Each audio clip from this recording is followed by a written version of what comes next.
Fala pessoal, estamos aqui no Projeto X, multiplicando suas chances de aprovação.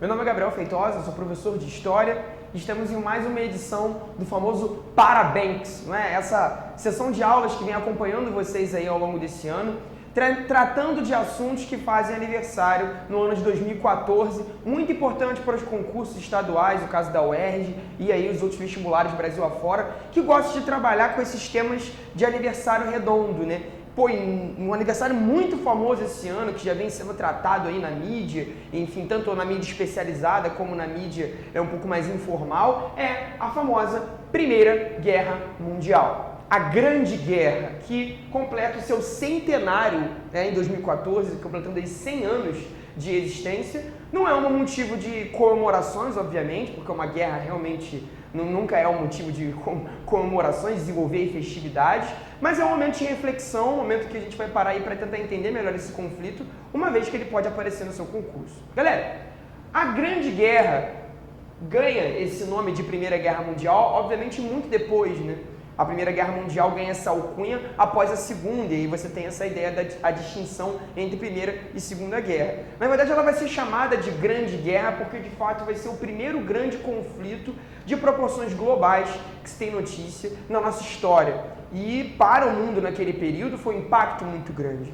O primeiro momento que a gente vai ter uma utilização da tecnologia em larga escala, a guerra de trincheiras, né? Esses buracos no chão cavados pelos soldados, a utilização um pouco mais ao final dos tanques, né? Dos bombardeios aéreos, um momento também que você começa a ter a comunicação à distância entre as tropas também, a utilização de armas químicas, né? Que é o caso do gás mostarda. Então, uma série de inovações tecnológicas, inovações militares, né? No ramo da engenharia militar, que vão ser fundamentais.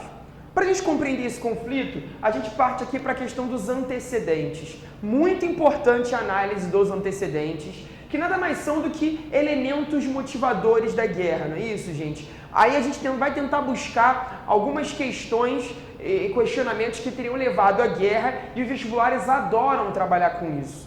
Tem que se lembrar que nós estamos passando por um período de ascensão do imperialismo, que começa no século XIX e está se estendendo até aqui, um período que vamos chamar aí, né, de paz armada. Porque, de fato, grande parte das potências mundiais nesse período, França, Inglaterra, a recém-formada Alemanha, os Estados Unidos da América, a Rússia, estão passando por um processo, né, de tentativa de anexação de novas áreas de influência.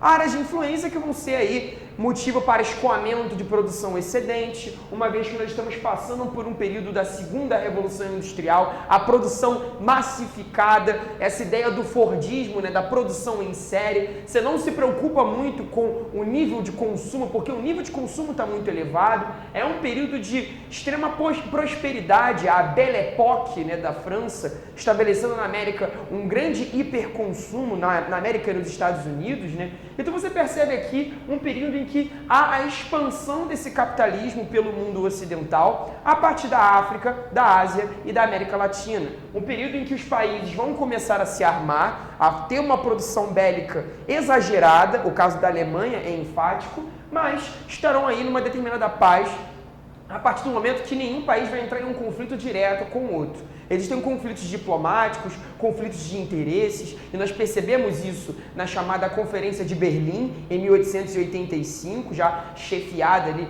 pelo Bismarck, que vai estabelecer a partilha da África. Então, gente, é muito importante. A Primeira Guerra Mundial é uma guerra imperialista, busca por áreas de influência, ok?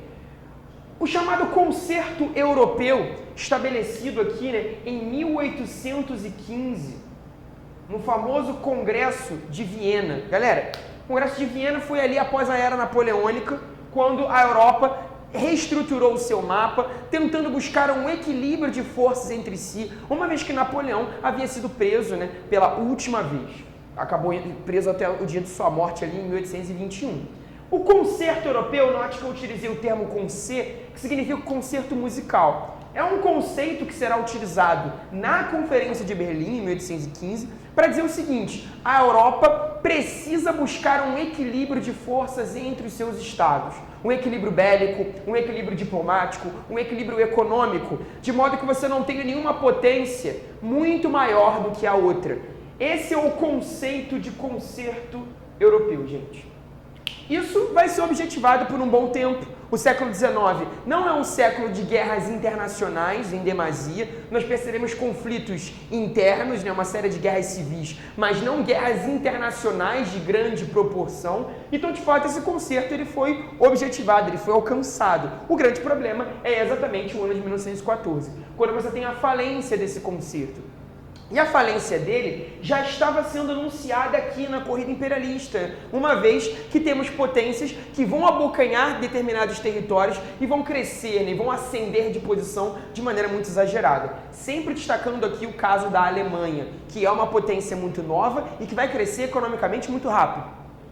E aí você tem uma série de tensões nacionalistas. O nacionalismo é uma palavra que cresceu muito no século XIX, é um conceito que cresceu muito, a ideia de pertencer a uma nação, a ideia de ter uma bandeira, de ter um hino, uma moeda forte, uma burguesia consolidada, essa ideia do nacionalismo, do pertencimento étnico de um povo ao seu território, se autodeterminando dentro de certas fronteiras, dentro de certas características linguísticas e culturais, gente. Isso é muito importante na Primeira Guerra Mundial. É uma das primeiras que nós vamos perceber a ascensão desse sentimento e da defesa dos ideais nacionais. Temos aqui várias tensões nacionalistas que são muito importantes para a gente compreender. O chamado pan-germanismo, a ideia que a Alemanha desenvolverá de formar a grande Alemanha, por isso pan-Germânia, de expandir seus territórios e abocanhar determinadas regiões onde você tem uma maioria étnica de germânicos. Isso vai dar problema.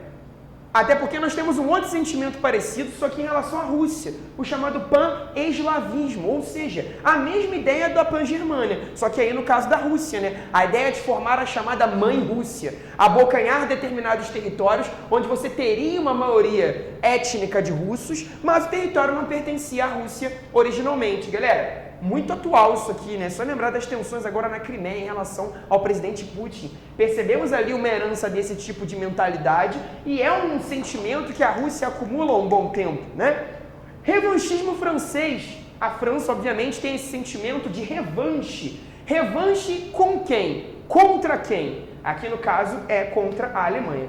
A gente vai perceber que Alemanha e França não estarão do mesmo lado nesse conflito por conta de um negocinho chamado Alsácia-Lorena.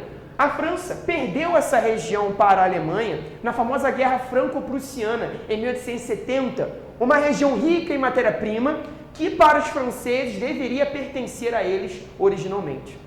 Então a França ela quer retomar esse território da Alemanha, ela quer retomar essa questão da Alemanha, ela quer retomar a Alsácia-Lorena e por isso desenvolve o seu sentimento de revanche, o revanchismo francês que vai atuar aqui, Por fim, temos as questões balcânicas, as questões que envolvem a Península Balcânica, os Balcãs, regiãozinha que fica ali entre a Europa Oriental e a Europa Ocidental, onde você tem ali a Grécia, a atual, nesse período ainda não formada, mas a Iugoslávia, aqueles países ali onde você tem um conflito étnico muito forte e problemas nacionalistas. Tanto a Alemanha como a Áustria e a Rússia, elas querem conquistar regiões na Península Balcânica. Uma região que é quase uma faixa de Gaza naquele período, E a gente sabe, galera, que o estopim da Primeira Guerra Mundial está aqui, Quando o príncipe do Império Austro-Húngaro, o arquiduque Francisco Ferdinando, consegue anexar a região da Bósnia, que está aqui. E quando vai passear em Sarajevo para demonstrar o seu poder, é alvejado ali por um terrorista, Gravilo Príncipe, representante de um grupo extremista, a Mão Negra, que de fato não aceitava a anexação da Bósnia à Áustria. E é aí que a guerra tem o seu início. A Rússia vai defender os bósnios naquele período, defendendo os interesses da região, e a Áustria, obviamente, vai se colocar contra. É aí que nós temos a guerra começando. Então perceba, gente, tudo depende disso aqui. Para você entender a Primeira Guerra de fato, a gente precisa passar por esse problema. Galera, retornando aqui então, a gente vai começar de fato a falar agora do conflito diretamente. Já entendemos os antecedentes, agora a gente parte realmente tiro, porrada e bomba. Agora, galera, os lados da guerra. Temos a formação da Tríplice Entente e da Tríplice Aliança. Como a gente viu na primeira parte da aula, essas alianças elas vão ser estabelecidas a partir dos interesses nacionalistas e, obviamente, diplomáticos de cada lado. Você percebe aqui que França e Inglaterra já tinham uma proximidade diplomática desde 1904, desde 10 anos antes da guerra, quando você teve a formação da chamada Entente Cordiale. A Entente Cordiale, formada em 1904, já mostrava como franceses e ingleses viam a Alemanha como uma nova ameaça. E assim assinaram um tratado de ajuda mútua caso a Alemanha insurgisse ali um novo conflito. A Rússia acabou se aliando à Entente Cordiale, né, que se tornou a Tríplice Entente, exatamente nesse contexto em que a Alemanha e a Áustria configuraram uma grande ameaça na região balcânica. E aí você tem a formação da Entente. Do outro lado, galera, os interesses austríacos e alemães são muito semelhantes na questão da formação ali do pan-germanismo e nas influências na questão dos Balcãs. A Itália acabou adentrando, formando a Tríplice Aliança, exatamente pela promessa que a Alemanha fez de uma série de territórios ali, que a Itália não conseguiu reaver na sua unificação lá em 1861. Então a Itália acabou participando. Mas o papel da Itália nessa guerra é bem módico, é bem, na verdade, basicamente de observadora, porque de fato, em termos militares, é a Alemanha que vai liderar os aliancistas. E assim nós temos a formação do conflito. Fiz uma fabulosa linha do tempo aqui para a gente entender de fato as fases da guerra. Ela se inicia em 14, com a morte de Franz Ferdinand, né, em junho de 1914, que é visto como o estopim. Franz Ferdinand, Francisco Ferdinando, é a mesma coisa, né? A mera tradução que os livros de história fazem para o português, para não ficar aí com o nome da banda lá escocesa, né? Então você tem aqui a morte de Francisco Ferdinando como o grande estopim que inicia esse conflito, inicialmente entre Áustria e Rússia, e que logo logo conta com as alianças já estabelecidas. A primeira fase da guerra vai ser chamada de guerra de movimento, porque de fato você tem uma movimentação muito intensa das tropas, principalmente em direção à Alemanha e ali da Alemanha para outras regiões, quando você tem a formação de dois frontes de guerra. O avanço da Alemanha é muito agressivo já no início, e ela forma o fronte ocidental em direção à França, a anexão da França pelo norte ali, se utilizando, na verdade, das fronteiras da Bélgica, da Holanda, de Luxemburgo, que seriam países fronteiriços ali, né, para avançar em direção à França, e a frente oriental, que seria a região da Rússia também, já as tropas do Kaiser Guilherme II, alemão, já começam a se colocar em direção ao Oriente também, formando esses dois frontes de batalha. É um período que você não tem ainda a formação de conflitos diretos de maneira muito intensa. Isso se dá de 16 em diante, na chamada Guerra de Trincheiras. Aqui, né, gente, nós temos a guerra no seu período mais clássico. A trincheira é o grande símbolo desse conflito, gente. É o grande símbolo da Primeira Guerra Mundial, né? Buracos feitos no chão, quilômetros e quilômetros de buracos feitos no chão, né? Os historiadores vão dizer que o número de trincheiras era tão grande que se você alinhasse uma trincheira na frente da outra, você daria uma volta ao mundo. Tamanho era a quantidade de trincheiras e as suas extensões ao longo do continente europeu, né, que ia ali desde o Mar do Norte até basicamente, né, o norte da Itália. Muitas trincheiras antes de soldados vão ficar amontoados. Não é à toa que a Guerra de Trincheiras também é chamada de Guerra de Sangue e Barro, porque de fato ali o horror da guerra vai ser levado ao extremo. Temos a ampla utilização dos tanques já aqui, dessa aeronáutica, né, dos bombardeios aeronáuticos. Não é à toa que uma das figuras mais famosas da Primeira Guerra Mundial é o piloto, né, conhecido como Barão Vermelho, que se torna uma figura de referência para o exército alemão, utilizando ali o seu avião vermelho, o seu uniforme com as cores do exército vermelho alemão. Então aqui é um período muito tradicional, em que de fato a Batalha de Verdun é um símbolo, vai ser chamada pelos alemães de moedor de carnes, porque de fato a morte dos soldados, eles iam se amontoando, né, nas trincheiras, formando um cheiro fétido no ar, mostrando a Primeira Guerra como uma guerra realmente muito brutal e muito violenta, no momento em que a Alemanha tenta anexar a França a partir da cidade de Verdun, uma cidade muito pequenininha. 17 é um ano importantíssimo. Nós temos a saída da Rússia do conflito. Sabemos que 17 é um ano glorioso para o socialismo científico, né, para o socialismo real, quando você tem a famosa Revolução Russa, a primeira em fevereiro de 17, depois em outubro de 17, quando Vladimir Lenin e seus, né, compatriotas ali, seus camaradas tomam o poder, assinam o Tratado de Brest-Litovsk, famoso tratado que a Rússia assina com a Alemanha, um tratado de paz, em que a Rússia declara ali o seu armistício, sai do conflito, e é o mesmo período em que os americanos entram na guerra, né, gente? Os americanos entram na guerra por conta do famoso evento do telegrama Zimmermann, né? Arthur Zimmermann, que era ministro das Relações Exteriores da Alemanha, teria enviado um telegrama ao México, país vizinho dos Estados Unidos, estabelecendo um acordo militar para a invasão das fronteiras norte-americanas, uma aliança diplomática entre mexicanos e alemães. Na medida em que os americanos acabam interceptando esse telegrama de Zimmermann, eles acabam configurando uma guerra direta contra a Alemanha, adentrando no conflito definitivamente. A entrada dos americanos em 17 é fundamental para desequilibrar a guerra, né? Uma vez que a Alemanha já estava muito cansada no seu fronte ocidental, a França dando muito trabalho, né? E do lado de lá, a Rússia acabou de assinar um tratado de paz, né? Então ela sai do conflito. A entrada dos americanos desestabiliza completamente esse conflito, obrigando o Kaiser alemão, Guilherme II, a sair da guerra, a declarar ali a sua crise, abdica inclusive do seu próprio trono, colocando a Alemanha fora do conflito. É aí, galera, que a gente entra num momento crucial, 1918. O fim do conflito, o fim da guerra, onde você tem a assinatura de determinados tratados para tentar reorganizar o mapa da Europa e as questões diplomáticas daquele continente.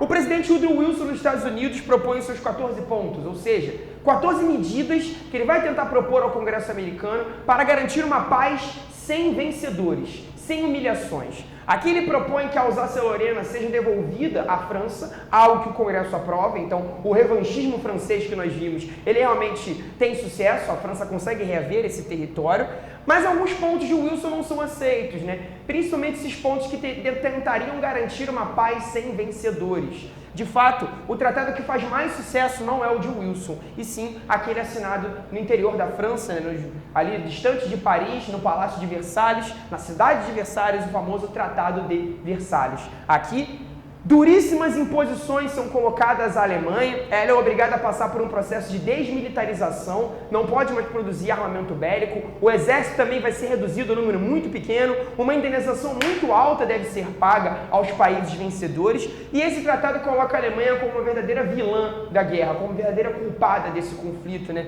Nem preciso dizer, galera, nos anos posteriores, em 1918, teremos na Alemanha um sentimento de ódio, um sentimento de rancor muito grande por conta desse tratado, e nós falaremos melhor dele, né, com mais detalhes, nas aulas sobre a Segunda Guerra Mundial, porque de fato aqui nosso amigo Adolf Hitler irá cultivar esse ódio ao tratado e vai querer superá-lo com toda a força.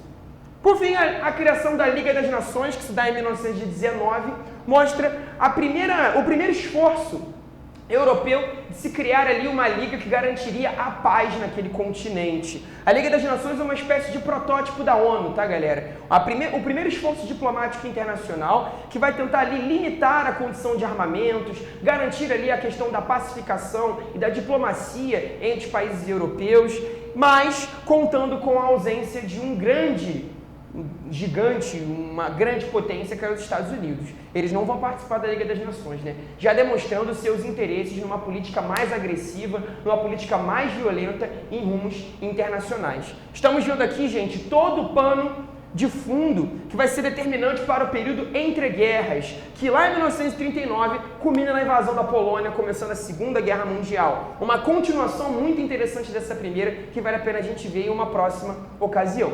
Muito obrigado, galera. Espero ter ajudado vocês aí nessa empreitada. Esteja conosco, faça o X e até a próxima.